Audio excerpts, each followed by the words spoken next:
Welcome back, All Sports West New York. Mike Harrington in studio. We just talked hockey. But, Mike, you have a few opinions about the Buffalo Bills because I read your Twitter account, and when this all went down last week, you had a couple strong statements. I mean, first of all, your overall take on what just transpired in the last 7 days. You know, I'm trying to figure it out. I mean, what happened here? It strikes me two things. First of all, Doug Marrone is all about Doug Marrone. And any NFL Films clip you see about family and Bill's family and all this stuff and the players gathering in the locker room is a bunch of hooey. And he took the money and ran. Secondly, you gave him an opt-out clause where you pay him the money?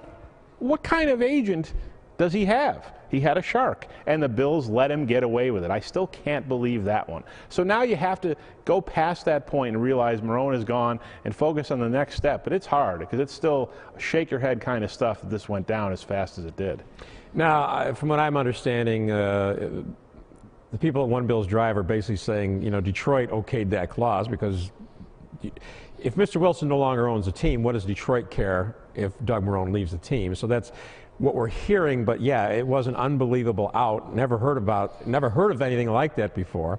The fact that he took the money, and he may ironically not end up with a head coaching job, but who's going to cry for Doug Marrone as he sits home and counts his $4 million? You know, I think people thought it was a fait accompli. He was going to the New York Jets, but, you know, now you're hearing last night and today that interview with the New York Jets may not have gone as well as Doug Marrone may have hoped. He used to work there. He's from the Bronx, but I still think Doug Marrone took the opt-out not just to sit on the couch and make his money, thinking he was going to get a better job somewhere else. I think he was. I think he thought he was the automatic pick for Absolutely. the Jets. Okay, now the Pegulas are in charge of hiring a new coach. I mean, Doug Whaley and Russ Brandon obviously are involved in the process, but Terry and Kim Pegula are in on these interviews. They're interviewing, you know, at least 10 candidates they're going to probably interview by the end of the day or by the end of the process. You've seen what they've done with the Sabres. What's your sense of how successful they'll be in hiring the next coach for the Buffalo Bills? Well, I got two real thoughts on it. The first thought is, what did Terry and Kim Pegula know about hiring a football coach? Really? I mean, when he brought Pat LaFontaine on the boat in Florida, he asked him to be the GM of the Sabres. He didn't know what he was doing. LaFontaine said, I can't do that. I'll get you GM. It's worked out pretty well with Tim Murray. So I don't know what the Pegulas are doing here. However, the positive to it in my mind is, go ahead. I like that they're going to interview 20, 30 people like it seems that they're doing.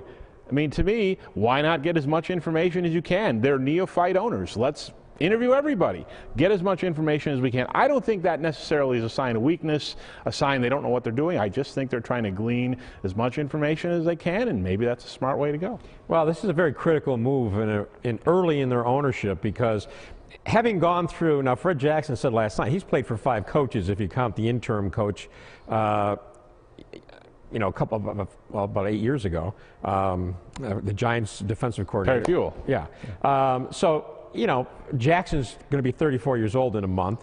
These players who've been around to go through another new system, another new head coach, could mean that you're going to sit back and wait for another 3 or 4 years to make the playoffs. And you deal with Fred Jackson every week, and people deal with Kyle Williams in the media. He's terrific to the media. These two guys particularly, they need to win right now. Right. And I think this coaching hire has to be taken on the idea to win now with a 9-7 team with an elite defense. This should not be a rebuild kind of thing. This should be take this team to the next step. Your gut, what does it tell you about who the next coach is going to be? You know, I still think just hire Jim Schwartz. I think that's the players' move. The players like to do that. The guy did a great job with the defense. He's been a head coach in Detroit. What's wrong with hiring Jim Schwartz?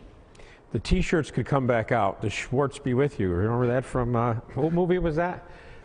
Mel Brooks take off on Star Wars. Start talking movies with me, Bob. You're going down the wrong road. I got Nerd City over here, and he's not yelling out a name for me, Mark. Spaceballs, wasn't that it? Spaceballs, thank you. There you go. Yeah, he's giving me the thumbs up. I came up with it. Okay, so how much time we have left here, Mark? I'm sorry, I got distracted. 2 minutes, Mike. So Jim Schwartz is the coach. I'm going to go out. I'm going to start making T-shirts. I just came up with a great idea. So he comes in as a coach. So now who's going to be the offensive coordinator? You think they're going to keep Hackett around? Well, you know, I don't know what they're going to do with Hackett, but it was very interesting to me to hear some of the things that are coming out here that Hackett felt stymied. I mean, Fred Jackson said it. I don't know if it was on your show on the radio. He was on the radio yesterday. Yeah, that Hackett was stymied. So maybe there were some things Hackett wanted to do that Doug Marrone didn't let him. Well, if I can throw my 2 cents in. I'm not a big Hackett guy, believe me. No, but look, they're still all under contract. They're still at the stadium. I don't expect Fred Jackson to criticize anybody who's still a technically Right. one of his current coaches. So take that for what it is. The offense was a mess, but how much of that is the head coach and how much of that is Hackett? I'm not a big Hackett guy from watching these games, but there was supposed to be innovation there, and we didn't see a lot of it. No. Was he being held back or And not? it still baffles me that Marrone, whose expertise was not only supposed to be offensively, but the offensive line. And that's one of the worst areas of the team. It was just terrible. It killed them Right. all year. Mike, it's always a pleasure having you on the show. I appreciate the fact that you drove all the way from Toronto. Now, the show's going to be on at 6:30, so you don't know yet. I don't believe you know, but who's going to be in the Baseball Hall of Fame?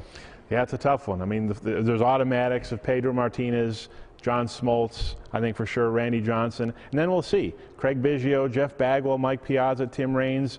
You know, there should probably be 4 guys elected, I would imagine. I don't know if they get to 5 this year. Well, as people watch the show, we'll see if you're right. Mike, thanks for being on the show. Happy New Year. All right, you too, Bob. Thank you. Hey, high school wrestling coming up next on All Sports Western New York.